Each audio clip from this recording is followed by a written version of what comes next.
আসসালামু আলাইকুম। কেমন আছেন সবাই? আশা করছি ভালো আছেন। আমরাও ভালো আছি আলহামদুলিল্লাহ।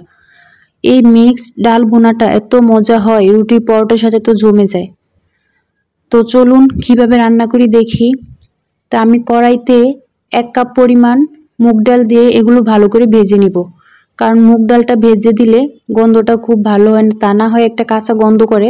আর 1 কাপ মসুর ডাল নিয়ে নিলাম। এখন ডালটা ভাজা হয়ে গেলে আমি এগুলো ভালো করে ধুয়ে নেব। এখন আমি পানি দিয়ে কয়েকবার করে ভালো করে ধুয়ে একদম পরিষ্কার করে নেব।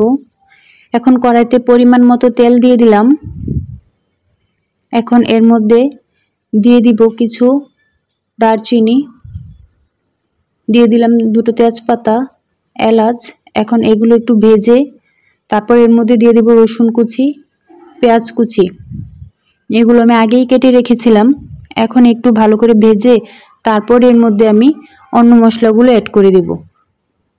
এখন এর মধ্যে দিয়ে দিলাম আমি হলুদের গুঁড়ো এবং দিয়ে দিলাম ধনিয়া গুঁড়ো, একটু মরিচের গুঁড়ো, মরিচটা আমি কম ব্যবহার করব, একটু আদা গুঁড়ো আর জিরার গুঁড়ো। আপনারা চাইলে এখানে বাটা মশলাগুলো ব্যবহার করতে পারেন। এখন আমি পানি দিয়ে ভালো করে কষিয়ে নিব, তা না হয় মশলাগুলো পুড়ে যাবে, পুড়ে গেলে ভালো লাগবে না। একটু লবণ দিয়ে দিলাম, আগে দিতে ভুলে গেছিলাম। এখন দিয়ে ভালো করে কষিয়ে তারপর ধুয়ে রাখা ডালগুলো এর মধ্যে দিয়ে দিব।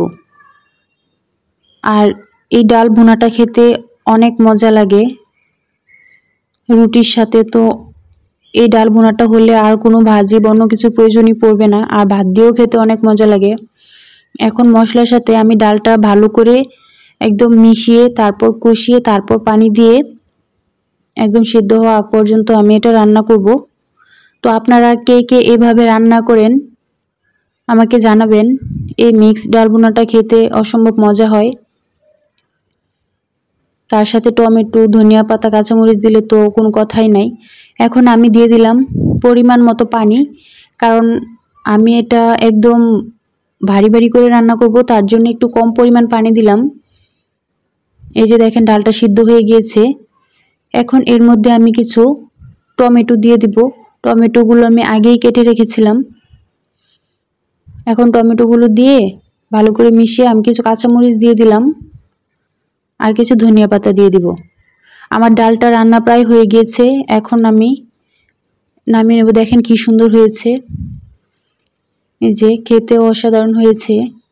আর দেখতেই পাচ্ছেন, এই যে দেখেন এরকম ভারী রেখেছি। এরকম রাখলে রুটি দিয়ে খেতে ভালো লাগে। তো কেমন লাগলো অবশ্যই জানাবেন। আজ এই পর্যন্ত, আল্লাহ হাফেজ।